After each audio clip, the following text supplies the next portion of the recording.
Uh, Welcome back again. Um, the, uh, the colonization of Africa by European imperial powers began in the late 19th century, and it continued up to the early 20th century. And this period of colonization is generally considered to have ended by the 1960s. So when we got to the years of 1960s, many other countries now decided getting independence. For example, like Kenya got independence in the year 1963. That is according to what book says, and that is according to what people say, that is according to what happened. But uh, I tend to think we have different types of colonization. And yes, we were colonized. I said earlier that colonization in Africa began in the years of 19th century there, and then it continued until early 20th centuries there. And so in the years of 1960s there, the years around 1960s, countries began getting independence. Countries began getting independence, and that is how people say that it's what it's written in books. But my question this morning is: do we go with what is written in books, or do we go by the experiences or by what is happening today? I'll repeat this. I said this earlier in the previous video, and I'm gonna say it again. PLO Lumumba, he said, one time his very good friend, a Kenyan politician called Martin Shikuku, before he died, he called him to hospital and he asked him, PLO, do you know any university in Africa or in the world where they teach experience? And he said, no. He asked him again, do you know any university in Africa or in the world or everywhere where they have a faculty that they teach experience? He said, no, there is no university that have a faculty that teaches experience. And he told him, now, if there is no any other or anyone existing, and they say experience is an education, therefore you must go through processes to gain experience. You must go through processes to actually have an experience. So experience is not taught. Experience only dwells in a certain person or in an individual after you have gone through experiences. Now, people of Africa, we have gone through experiences. And in books, it is written that Africa got independence in the years of 1960s. That is what is written in books. That is what is in the news. And that is what everybody knows. Even when we go to school, that is what we are taught. But now, let us migrate from the books a little bit and now start talking facts. Let us come to the ground. And now, through the experiences we have gone through, through the processes that we have gone through, these processes, they have given us a certain experience. And we can boldly say, without fear of contradiction, that Africa, by what people say and by the books, by what it's written, by the outside look, Africa got independence. But deep down, Africa is not independent at all.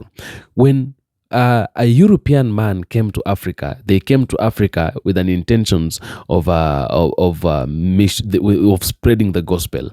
They came as missionaries. They wanted to spread the gospel, and after they have come to Africa now. That is where European man got maybe that is where they started colonizing us. That is where they started manipulating us, teaching us the wrong things and telling us things in the wrong way so we can be able to actually subject ourselves to them and surrender ourselves to them. And they started colonizing us. They took us through hell. Our ancestors, people were beaten up. People were taken through, like they were given very hard tasks. They were given work. They were like, they suffered a lot. They really suffered a lot. Some of them were being beaten up to be forced to work. Are you getting my point? And it gotten to a point when now African people, they decided to fight back because they said, well, we have gone through this for a very long time. It has gotten to a point when we cannot do it anymore. We have to fight. And therefore, they started now fighting. So they started fighting, they fought. And by the time they were fighting, also again they were being killed. So they were fighting and some of them were being killed because when these guys came to Africa, they had prepared themselves very well. They had guns, they had a lot of things, a lot of fighting, maybe fighting weapons, and it was very difficult for us to fight them. So we were able to fight them because maybe we were a little bit powerful and we used the power, just the power we had and the strengths that was within ourselves. But these guys, they really had power and they had weapons to fight. So they fought us, they killed our ancestors, they killed children, they killed men, they killed women, they killed, they were doing things carelessly, knowing these, they used to see us as just people who do not have a value. We are black people, we don't have value. And I think that is the main reason as to why they were killing people aimlessly and they couldn't care. And so Africans tried to fight. They tried to fight. But can I tell you something? Even that time of fighting, even when a European man got to a point when he decided to say, now, I want to leave Africa. The truth is that a European man, a white man had never, they had no intentions of leaving Africa.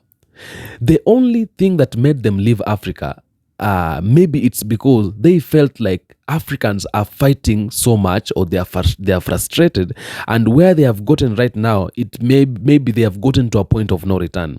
It is either we do or die.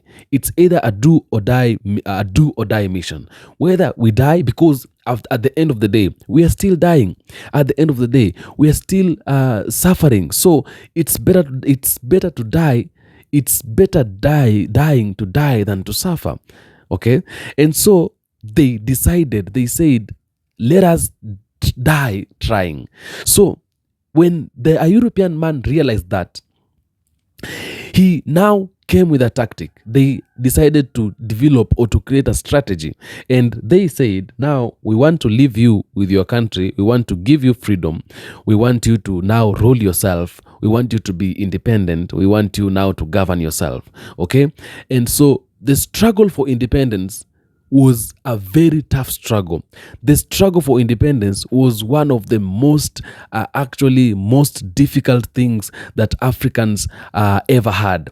The struggle for independence, that was the most difficult work Africans and our ancestors had that time. And so because they realized that we had really struggled for that independence, and they did not have an intention of giving us independence, of leaving our country, they decided to create a strategy.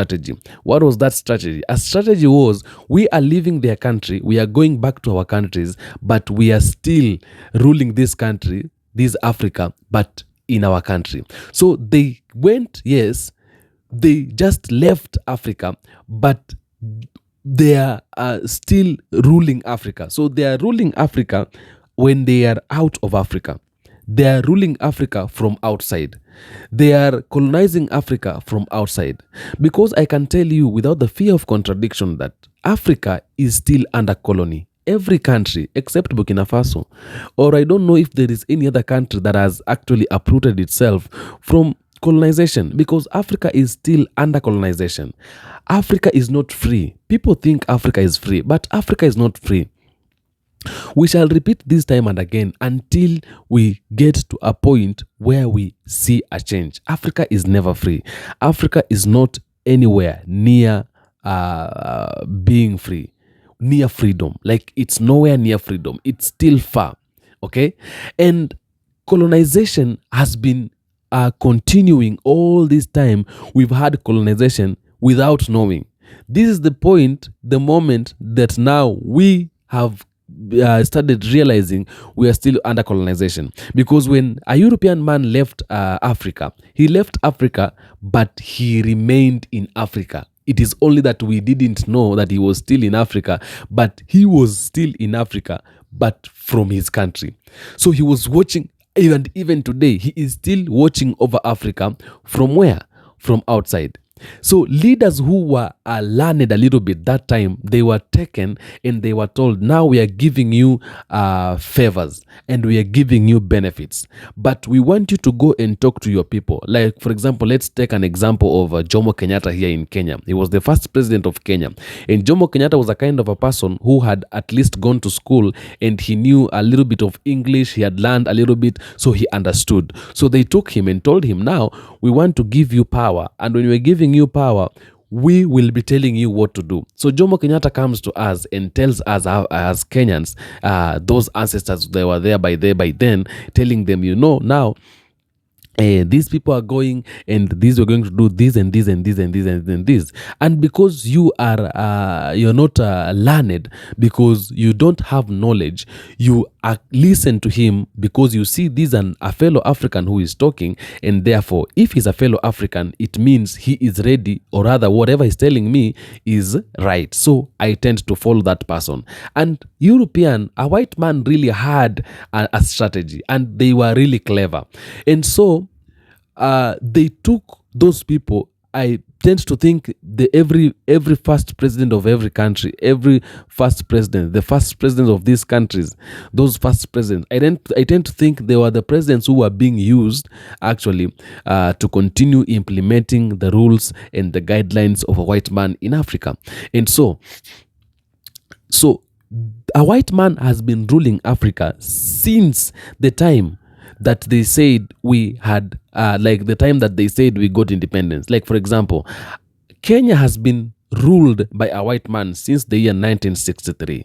It has been ruled by a white man since the year 1963, because in the year 1963 is when Kenya got independence. Those other countries in Africa that got independence, I don't know what is the year that your country got independence. If you're watching from Africa, tell me in the comment section in which year did your country got independence, because I would love to use that information in the next video. And now, so Kenya, I'm using an example of Kenya. We got independence in the year 1963. That independence, we got it from what people say. It is not from what it is. In real sense, we are still under colonization. And all the countries in Africa except Burkina Faso, we are still under colonization. Burkina Faso also has been under colonization, but since they took the takeover of Ibrahim Traore, that colonization, I think it's normal, because Burkina Faso was colonized by France. And now when Ibrahim Traore came, he did away with France. He told them, guys, you know what? You have to leave this country, because now this is my country and I'm going to do what I want in this country because it belongs to me. And so they had to do what? They had to leave that country. And every other country in Africa, we are still under colonization. That is why you would realize a country like the United States will come to Kenya and tell Mr. President, we want you to take your military officers to Haiti to go and make peace. And you see, if you realize that Mr. President, President William Ruto, he doesn't even try maybe to disagree with them. He just accepts to take our militaries to Haiti, when even in Kenya itself we have a problem of security. We have been facing insecurity problems. Security instability has been a major problem in a country like Kenya, and even in many countries in Africa we have security instability. And you find out Mr. President decides to take the troops to Haiti to go and maintain peace, when you, in your country yourself, you still have problems of peace. Okay, there's a say that says charity begins at home. Before you begin making another home out there, start by making your home, man, because your home is important. You're going to tell someone in his house, this house is dirty, when you know very well yourself, even in your house, you left without sweeping your house. There is dirty in your house. You haven't even swept the house. And so you're told something like that, you do it. You are asked to do this, you do it. That is colony. It is an invisible colony, because you cannot do whatever you want. You do what you are being asked to do.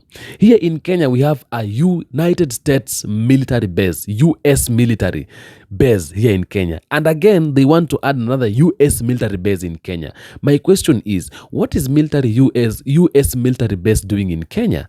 Because before they do that, they approach Mr. President, they tell him, we want to add another military base in Kenya, our military base. And do you know what Mr. President says? He says, yes, you can go ahead. That is being a puppet. That is being a puppet by following anything they are asking you to do. And being a puppet means you are being colonized. And so through him, all of us, we are being colonized. Even we people, we are being colonized because he is a representative of us all. And so when they do that, it means we are still under colony. We cannot do anything by ourselves, okay? They are coming to Africa. They take resources from Africa to their homelands, to their land, and we cannot say anything. We cannot do anything. We cannot complain. We cannot whistle blow. What does that mean? It means we are still under colony. So Africa is not free. Africa is free in books. Africa is free from what people say. Africa is free from the minds of people. But in real sense, the fact, the naked truth, Africa is still under colony. Africa is still under colony. Colonization. We are still being colonized. You are colonized. I am colonized. Okay? The difference is that a long time ago, previously, they colonized us from inside when they were still here. But right now, they are colonizing us from outside, okay? And that is the biggest problem we have. We cannot stand by ourselves because colonization still continues. And colonization has continued for all this time. So nobody should lie to you that Africa is free. Nobody should lie to you that Africa is a country that is a continent that has freedom. No, it's a continent that does not have freedom. European countries, United States, France, and all those countries, they still have power over our country, whether you like it or not. They still have power over your leaders, over your governments, whether you like it or not. You may either decide to agree with me or rather to disagree with me, but at the end of the day, that is my opinion, and it's not just an opinion. I know that is what it is. Everybody can testify that Africa is still under colonization, and we really need to strive so much to get out of this colonization, to uproot ourselves from these colonizations, because this colonization is what is making Africa to remain behind. And the moment Africa is remaining behind, you will realize they will start abusing us. They will start saying how we are not developed, how we are not, you see. So we really need to come out and say no to this. We really need to come out and say no to these all these colonization. Otherwise, at the end of the day, that is just my opinion. Tell me what you think on the comment section on this video, according to this video that you have just watched. Tell me what you think. Tell me your opinion. Give a comment there on the comment section. Let me see what you have to say about this video that I have just actually thrown out. At the end of the day, I'm here to give you a 10 over 10 comment, 10 over 10 content. Don't forget to subscribe to my YouTube channel, African Livestream there. When you watch, just kindly make sure you subscribe. That is the only best gift you can give to me. I'm here for you to give you 10 over 10 content all the times. I am a Pan-Africanist, and I also urge you all to become Pan-Africanists. Let us join hands together to be able to revive Africa because Africa, and to liberate Africa because Africa is our homeland. Otherwise, adios.